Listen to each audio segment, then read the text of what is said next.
많은 사람들이 부자가 되고 싶어 하지만 부자가 되는 사람들은 극소수입니다. 그런데 결과적으로 부자가 된 사람들이 처음부터 부자는 아니었을 텐데 이들은 과연 어떠한 과정을 통해서 부자가 될 수 있었을까요? 이를 알기 위해서는 부자들이 과거 평범했던 시절 공통적으로 겪었던 일들에 대해 알아볼 필요가 있습니다. 첫 번째로 이들은 소년 만화의 주인공처럼 어려운 일들을 겪지만 이를 극복하고 원하는 것을 이루어냅니다. 흔히들 사업이라는 것은 세상에 존재하던 문제들을 해결해주고 이에 대한 대가로 돈을 버는 것이라고 합니다. 그런데 이 문제를 해결해 나아가는 과정에서 많은 고난과 역경이 있을 텐데 이를 꿋꿋이 이겨내고 돌파해야만 부자가 될 수 있는 것입니다. 실제로 100억대 자산가의 라라 브래드의 강호동 대표는 상처의 피가 한 번 나면 멈추지 않는 혈우병을 앓고 있었습니다. 그런데 초등학교 시절 밤에 피가 멈추지 않아서 서둘러 택시를 타고 병원에 갈 일이 생겼습니다.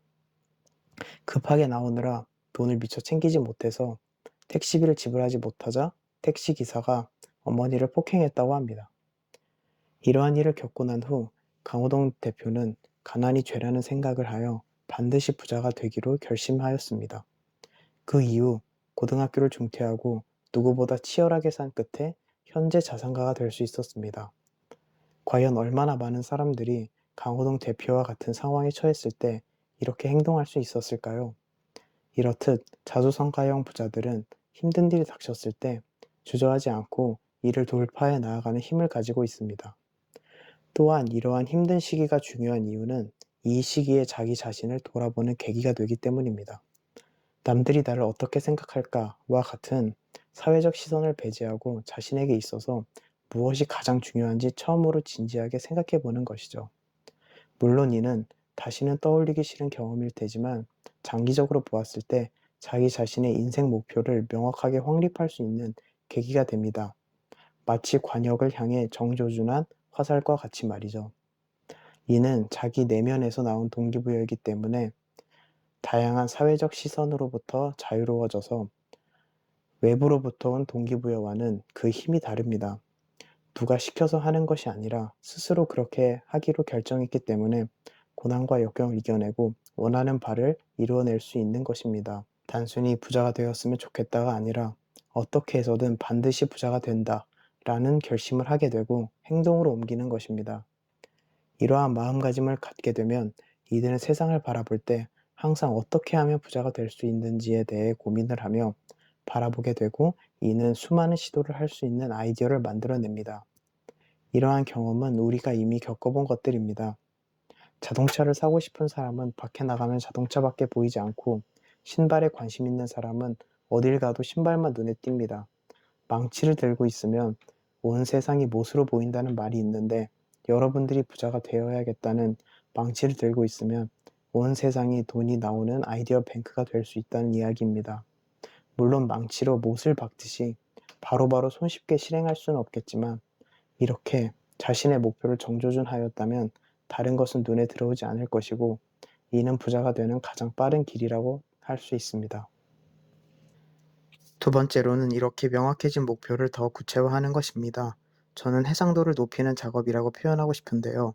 5천억 자산가인 스노우폭스의 김승호 회장은 자신이 목표한 바를 그저 말로만 하는 것이 아니라 행동에 옮기기 위해서 직접 글로 썼다고 합니다. 또한 이 글의 힘이 사라지지 않도록 액자에 걸어 놓았다고 합니다. 그는 개인적인 자신의 목표나 회사의 목표를 항상 이런 식으로 이루었다고 합니다. 글로 쓰는 방법도 있지만 사진이나 그림을 이용할 수도 있습니다. 예를 들어 자신이 원하는 집이나 자동차의 사진을 걸어놓고 매일 보며 어떻게 해서든 내 것으로 만든다 라는 생각을 가지는 겁니다. 이렇게 한다면 앞에서 말했듯이 여러분들의 뇌는 의식적이든 무의식적이든 항상 이러한 생각을 하게 될 것이고 이는 여러분들에게 다양한 아이디어를 줄 것입니다.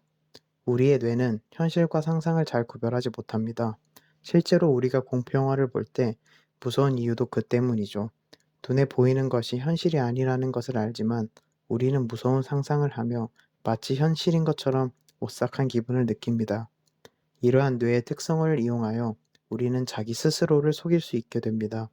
자신이 목표하고자 하는 바를 최대한 구체적으로 시각화하고 해상도를 높임으로써 마치 우리가 이미 목표를 이룬 것 같은 착각을 하게 됩니다. 그 결과 자신의 목표를 이루는 것이 당연하다는 확신이 들게 되며 자연스럽게 목표를 이룰 수 있게 됩니다. 일반적으로 우리는 처음 하는 일에 대해 불안감을 느끼며 확신이 없으면 자신이 실패할 원인들을 찾게 되고 어떠한 일에도 집중하기가 어려워지며 결국 아무것도 해내지 못하게 됩니다. 사업이나 창업이 어렵고 두려운 이유가 바로 이것이죠. 자격증이나 공무원 시험과 같이 처음과 끝이 정해져 있지 않은 한 치 앞도 보이지 않는 상태에서 앞으로 나아가야 하니까요. 하지만 우리가 목표에 대한 강한 확신을 가지게 되어 내가 가는 길이 맞다고 생각한다면 우리는 거침없이 나아갈 수 있게 됩니다. 사람들은 자신이 이미 가지고 있는 것을 잃는다는 사실에 대해 두려워하는 손실 회피 성향이 강하기 때문에 이익을 얻을 수도 있지만 손해도 볼 수 있는 일을 잘 하지 않습니다. 물론 이러한 손실 회피 성향이 사람들의 유전자에 깊게 박혀 있는 것은 당연한 자연의 이치입니다. 오래전 자연에서 살아가던 우리 조상에게 조금이라도 위험한 상황은 즉 죽음을 의미했으니까요.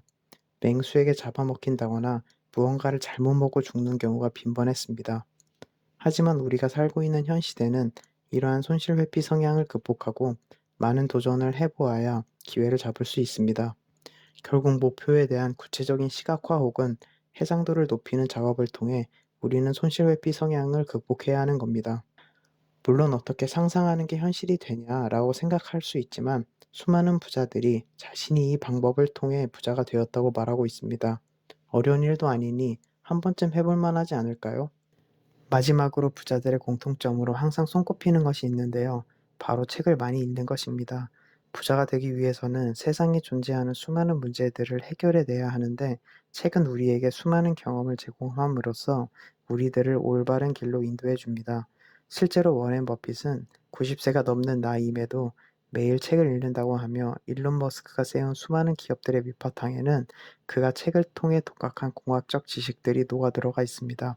아마 여러분이 아는 수많은 성공한 부자들은 대부분 이렇게 많은 종류의 책을 읽고 있을 겁니다. 책을 읽는다는 것은 앞에서 말했던 고난을 이겨내고 명확한 목표에 대한 시각화를 동시에 할 수 있는 일입니다. 독서를 통해 이미 성공한 사람들이 어떠한 고난을 이겨냈는지 알 수 있고 그 성과 또한 간접 경험할 수 있습니다.